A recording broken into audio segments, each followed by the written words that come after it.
Hello, welcome back.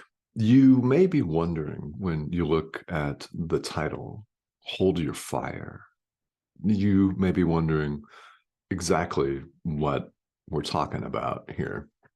And what we're talking about in Hold Your Fire is an invitation, an injunction for you to do just that, to not lash out in hatred, to not fire on the ego, to not make it a thing, to not make it something outside of you that is an opponent.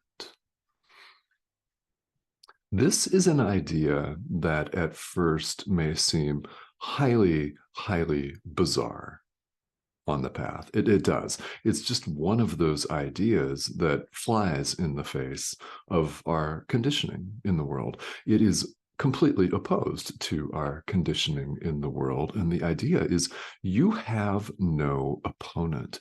You have no opponent. You don't have to have your guard perpetually up. In truth, you have no opponent. There is no one out there. There is no separation of any kind.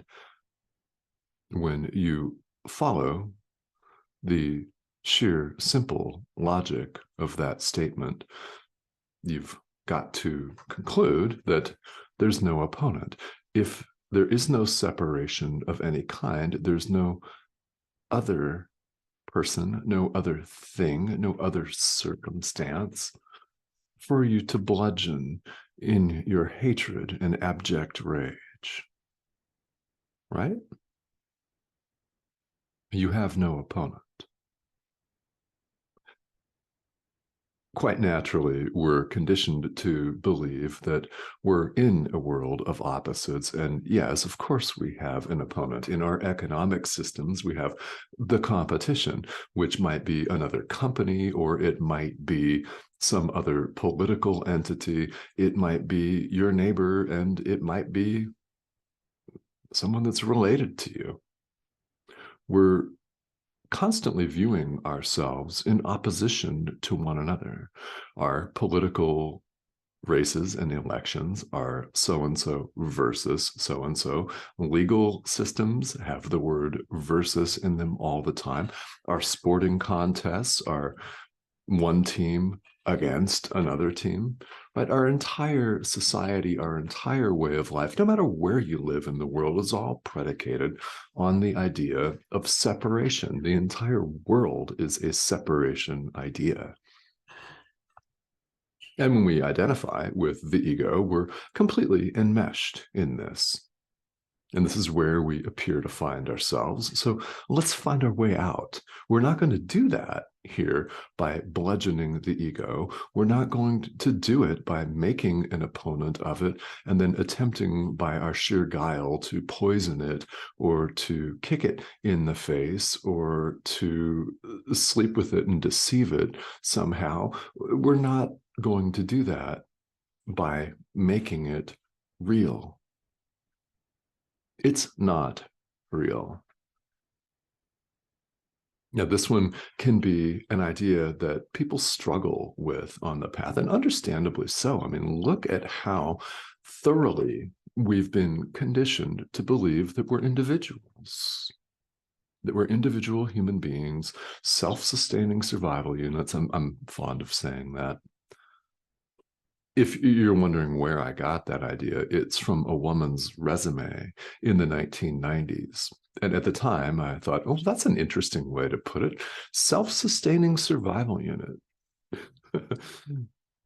So I use that here when we talk about A Course in Miracles because it perfectly illustrates the way we see ourselves. Self-sustaining, self-existing, right? We just sprung up or something. Our parents made us, and we're just here. What? I mean, really, when you think about it, when you really think about it and allow even just a glimpse of truth to shine its light into our thinking here, it becomes almost laughable, doesn't it? It becomes almost laughable, our conditioning. It's so thorough and so backwards. We just got it wrong. And that's all right. We need to have a little bit of humor. I mean, a sense of humor is really important on the path, isn't it? Because if this is an illusion, we can't take it so seriously all the time. It's true. Laughter is beautiful medicine. And our own folly is, in fact, laughable sometimes. It's tragic, yes, but it's also laughable. And the beauty of all of this is we can step away from all of this. We can set the ego aside. We can wake up, and we will. That's the beauty of all of this. So here in the text, we've moved on to a different section of chapter 4, section 6. It's entitled The Rewards of God. And it's only, Jesus tells us that it's only our allegiance to the ego that gives it any power over us. We give it all the power it has over us by siding with it, by attempting to love on it and coddle it and stroke it and protect it like a little puppy dog. Oh, little ego, come here. Let me love on you. It's giving it our allegiance. Now, we could love on it and stroke it, but we could also give it power over us by making an opponent out of it, by firing upon it, by lashing out and casting it as this exterior thing that is something that we need to defeat. Well, we don't need to defeat it, and we don't set it aside. We don't leave it behind or off to the side and let it go by defeating it. It's not an opponent.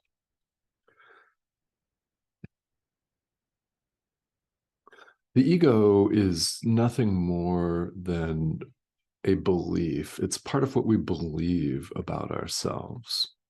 And it's a mistake. It's simply a mistake. So, how is this relevant in our daily practice? Well, it's directly relevant because the injunction to hold your fire holds true all of the time. Remember that the foundational centerpiece of the practice of A Course in Miracles is true forgiveness. It's extending forgiveness to the Son of God, acknowledging that the separation never took place. That is the essence of accepting atonement for ourselves. The separation never occurred. So when we forgive, we are in fact forgiving our brother for what he did not do. He did nothing to us. Why? There is no other. There's no other upon whom to act. This is non-duality right here. And this course is a purely non-dual spiritual tradition. There is no separation of any kind. Only God is. And you, the thought of God, have never left your source, capital S.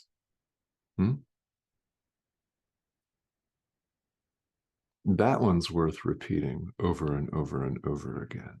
So, as a practical matter, what happens when you hold your fire?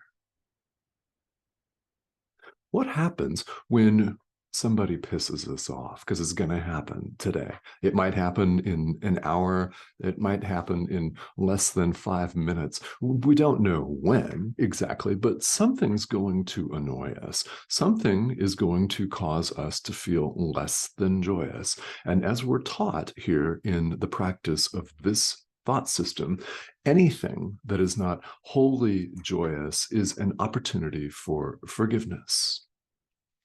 So when we feel less than joyous, that's an opportunity for us to forgive. Now, when we do not fire back, something very important happens. Let's say you're going to have an interaction today with somebody who gets under your skin, who really annoys you, and they know just what to say to elicit an angry and vengeful and hateful response from you. This could be your own partner, or it could be someone that you work with, or maybe you're simply scrolling your news feed and something political comes up. That happens, doesn't it? So something's going to happen. Let's say this person or this entity, this political party, is able to disturb your peace very easily, and they habitually do. With the practice of spirituality, with the practice, whatever it looks like for you, with applying these ideas in your daily life in situations just like this, what happens is the more we do it, the more we remember to forgive, the more we meditate, the more we practice the daily idea in the workbook for students, the more we do anything in our spiritual practice where we see the benefit is in this moment when you're tempted to lash out. And you withhold that lashing out. You hold your fire. That's a very important thing here. That's a very important thing to develop, because with our practice, we open up a space, a gap, if you will, between stimulus and response, between someone saying something and your habitual response, which might be to lash out. You may want to strike right back. If not physically, then certainly verbally. And if not verbally, then certainly in your mind, where you want to hurl an F-bomb laced tirade at this insolent little dude over there.